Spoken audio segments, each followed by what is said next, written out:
প্রায় ৫,০০০-এর অধিক ছেলে মেয়ে আছে। জামিয়া সালাফে দেশ বিদেশ মিলে প্রায় ৩০০ জন শিক্ষক শিক্ষিকা আছে। ৩০০ জন। জামিয়া সালাফে ৫১৯ জন ইয়াতিম অসহায় ছেলে মেয়ে আছে। ৫০০ জন, ৫১৯ জন। জামিয়া সালাফের রূপগঞ্জ নারায়ণগঞ্জে যে মসজিদটা তৈরি হচ্ছে সেটা ২ একর ২০০ শতক জমির উপরে, যার একতলাতে ৭ থেকে ১০,০০০ মানুষ সালাত আদায় করতে পারবে একতলায়।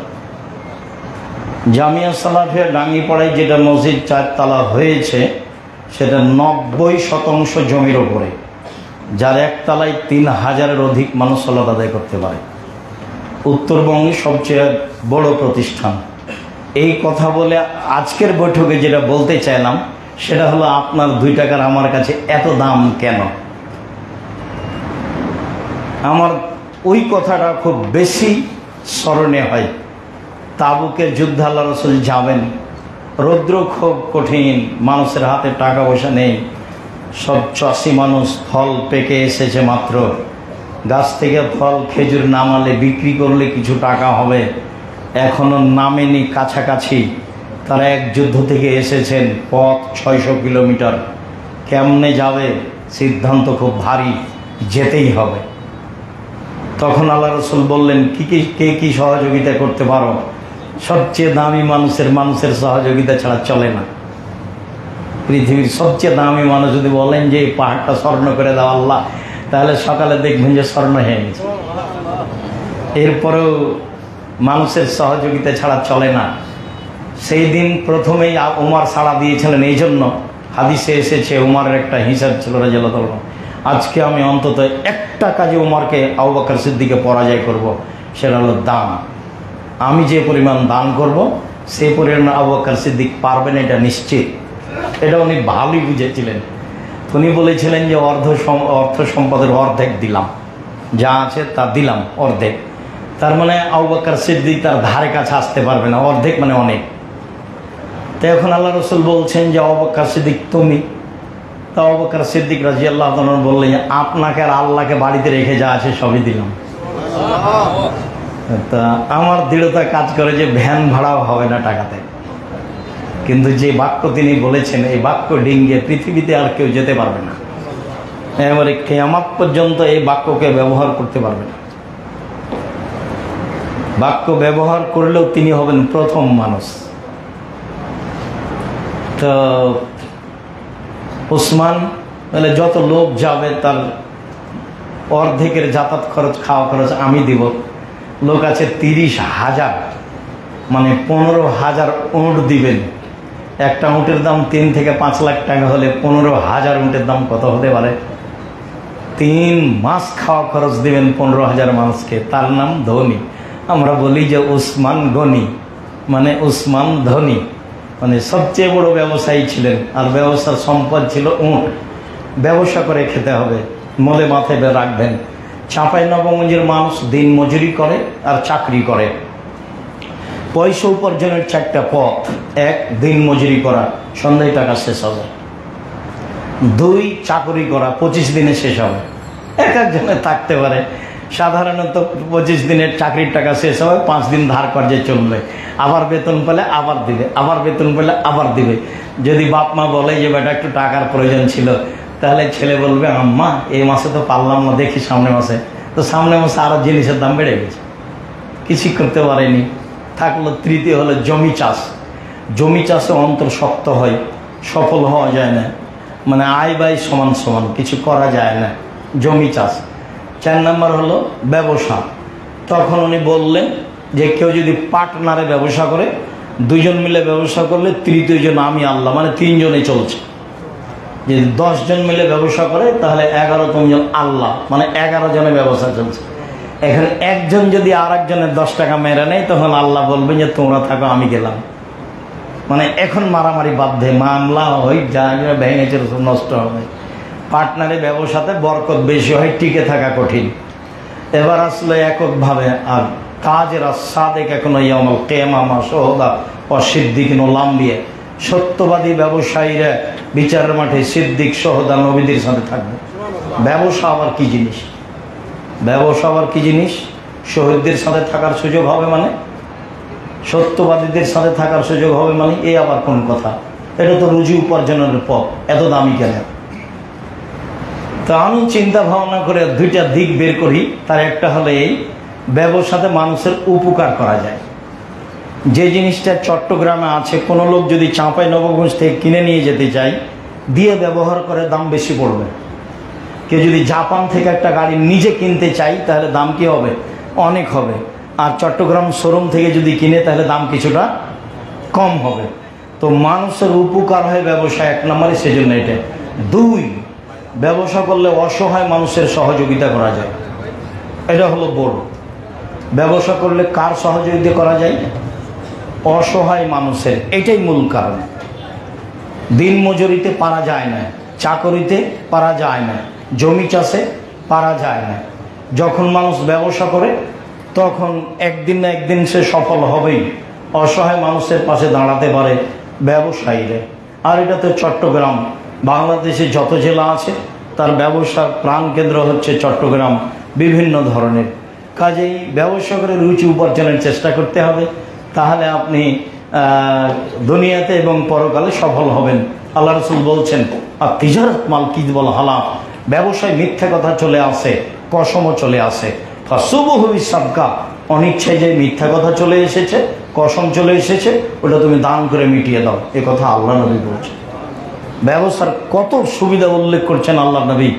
তার নবী হওয়ার আগে একজন তার পার্টনার ব্যবসায়ী ছিল, মদিনায় যখন দেখা হয়েছে তখন বলছে, স্বাগত, ধন্যবাদ আমার ভাই এবং ব্যবসায়ী পার্টনার, তোমাকে আমি ধন্যবাদ জানাই, স্বাগত জানাই তোমাকে, ধন্যবাদ জানাই তোমাকে, তুমি আমার ব্যবসায়ী অংশীদার এবং তুমি আমার দিনী ভাই। রাসূলের সাথে দেখা হয়েছে মদিনায়, মুসলমান হয়েছে, একদিন এসেছে, তাই বলছে স্বাগতম জানাচ্ছি। তিনিও ব্যবসা করতেন, তার স্ত্রী ব্যবসা করতেন, খাদিজা রাদিয়াল্লাহু তাআলা।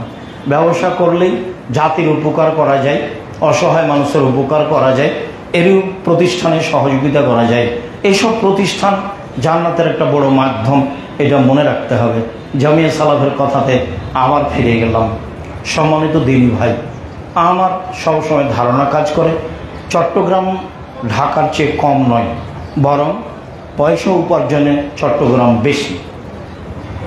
ঢাকাতে মানুষ বসবাস করে যা পয়সা উপার্জন করতে পারে, চট্টগ্রামে বসবাস করে তার চেয়ে বেশি উপার্জন করতে পারে। কেননা বহির্বিশ্বের সাথে চট্টগ্রামের যোগাযোগ বেশি, আর ব্যবসার প্রাণকেন্দ্র। এই হিসাবে আপনাকে ব্যবসায় নেমে যেতে হবে এবং মাথায় একটা কথা থাকতে হবে, আমি ব্যবসা করছি ছোট থেকে ছোট, বড় থেকে বড়, অসহায় মানুষের পাশে দাঁড়ানোর জন্য, সরকারকে উঠানোর জন্য নয়, সরকারকে নামানোর জন্য নয়। এটা মাথায় থাকবে। আরেকটা কথা বলছি, লোকটার নাম উল্লেখ করে বলছি, যারা বসুন্ধরার মালিক, তাদের বসুন্ধরাতে ধরেন 1 লক্ষ টাকা জমি কিনেছে শতক, সেগুলো 1 কোটি টাকা বা 5 কোটি টাকা বা 2 কোটি টাকা, তাহলে যত জমি আছে তা দিয়ে তো তাদের কত টাকা হিসাব নেই।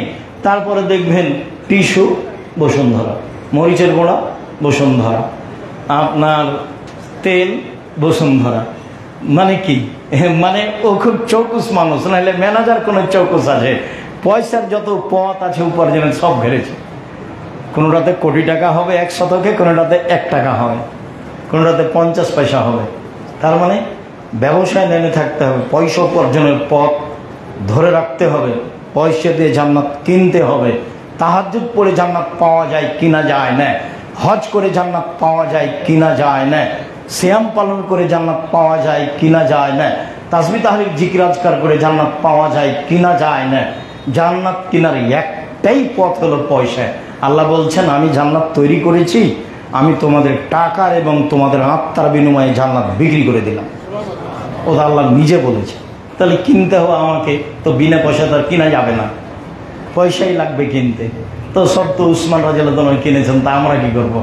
তা আমরা চকলেট দিয়ে ব্যবসা শুরু করব? আমি চকলেট দিয়ে ব্যবসা করতে বলিনি, ওইটা আপনারা, আমার আদেশ নয়। চকলেট মানে সবচেয়ে কম পয়সাতে ব্যবসা চালু করতে বলেছি, যাতে করে ঋণ নিতে না হয়। চকলেটের ব্যবসা করতে হবে এ কথা আমি বলিনি, প্রায় 30 বছর থেকে বলে আসছি। তবে আমি বলিনি যে চকলেটেরই ব্যবস্থা করতে হবে, এটা আমি বলিনি। আমি বলেছি প্রয়োজনে চকলেটের ব্যবস্থা করতে হবে, মানে সবচেয়ে কম পয়সা। ধীরে ধীরে ধীরে 25 থেকে 30 বছরে যাবে। তারপরে শেষে চলে আসলাম। যেহেতু চট্টগ্রাম শিখ বেদাত একটা পূর্ণ বৃহত্তর জেলা, যার অধীনে আরো কয়েকটা জেলা রয়েছে, শিখ বেদাত সবচেয়ে চট্টগ্রামে বেশি হয়।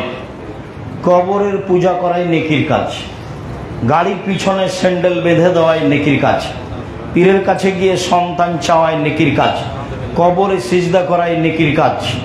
অথচ এগুলো সব জাহান্নামে যাওয়ার বড় বড় পথ, জাহান্নামে যাওয়ার বড় বড় পথ।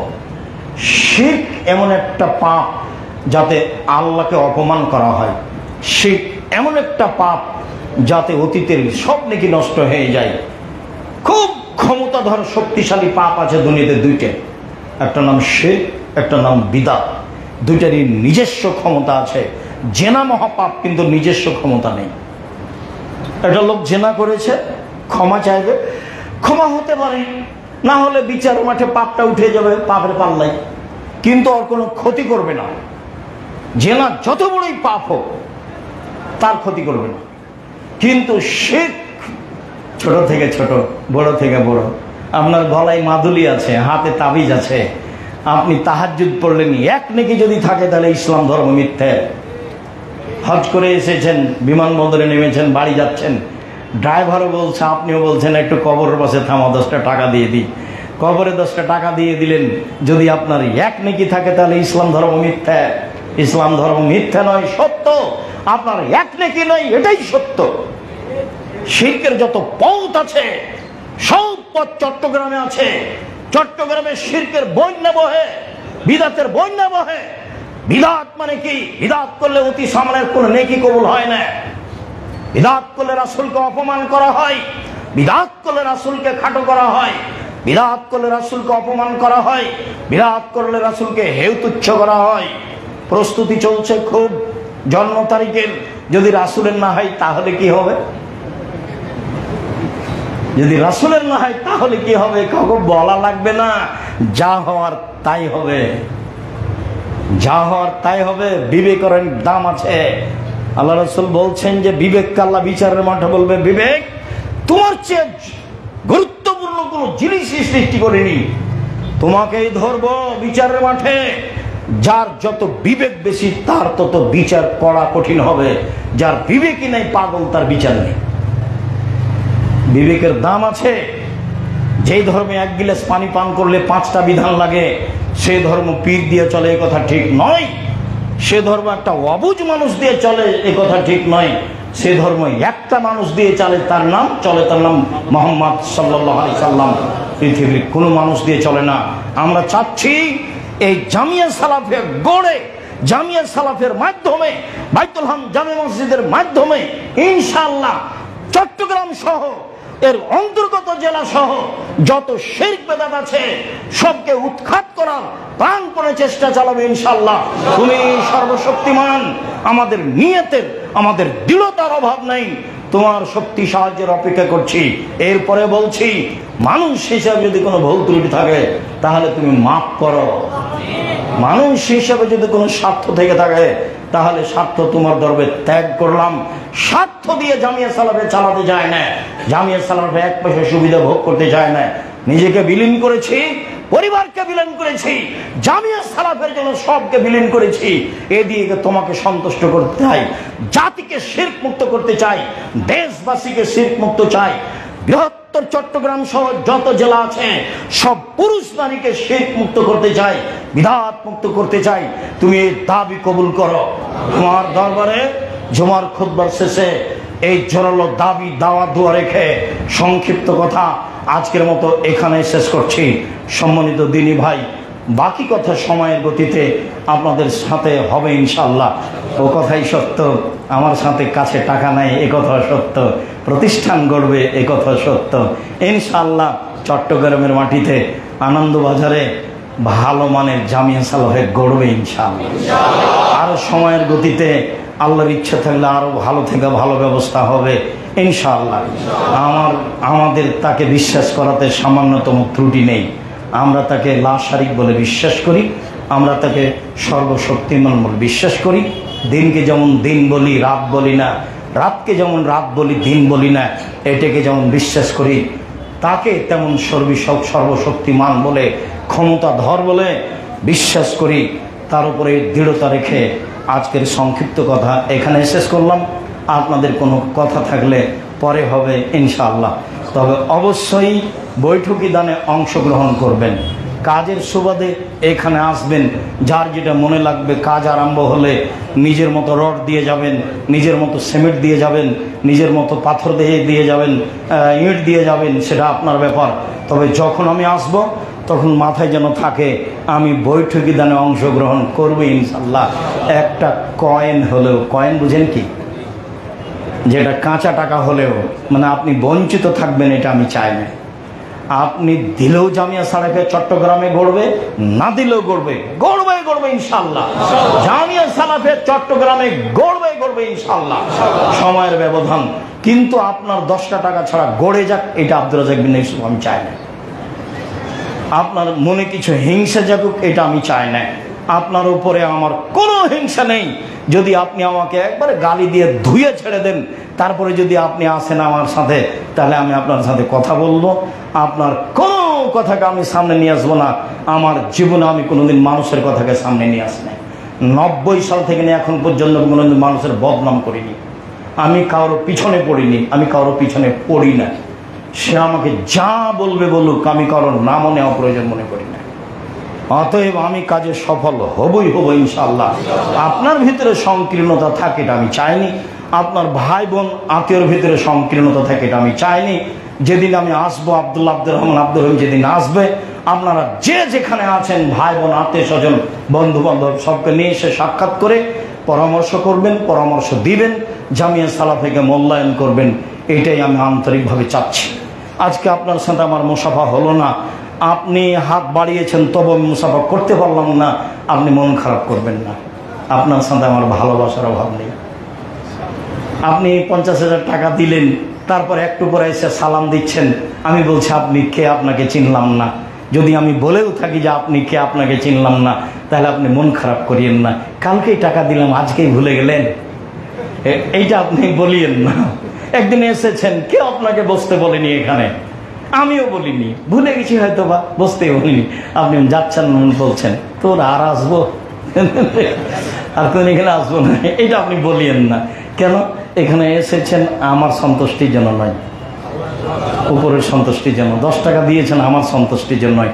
আপনি বিশ্বাস করেন জামিয়া সালাফে শিরক করে না, বিশ্বাস করেন বিদআত করে না, বিশ্বাস করেন জামিয়া সালাফে কোনো প্রকার হিংসা নেই। 300 জন শিক্ষক শিক্ষিকা কেউ কারোর বিরুদ্ধে কথা বলতে পারবে না। 65 জন শিক্ষক একসাথে বসে আমরা, কেউ কারোর বিরুদ্ধে মুখ খুলতে পারবে না, মুখ খুলে নিছে। এর নাম জামিয়া সালাফি। কাজেই আমার দৃঢ়তা কাজ করা, আমি কাজে সফল হব ইনশাআল্লাহ। এটাতে আপনাকে আমি অংশগ্রহণ করার জন্য অনুরোধ জানাচ্ছি। আপনি সুবিধা দুনিয়ার নেবেন, এটা আমি চাই না। আমি নিজেও সুবিধা নিই না। আমি আপনাদের জামিয়া সালাফে এসে যদি এখানকার কোনো অ্যাকশন দেখাই, তাহলে আমি টাকা দিয়ে দেবো।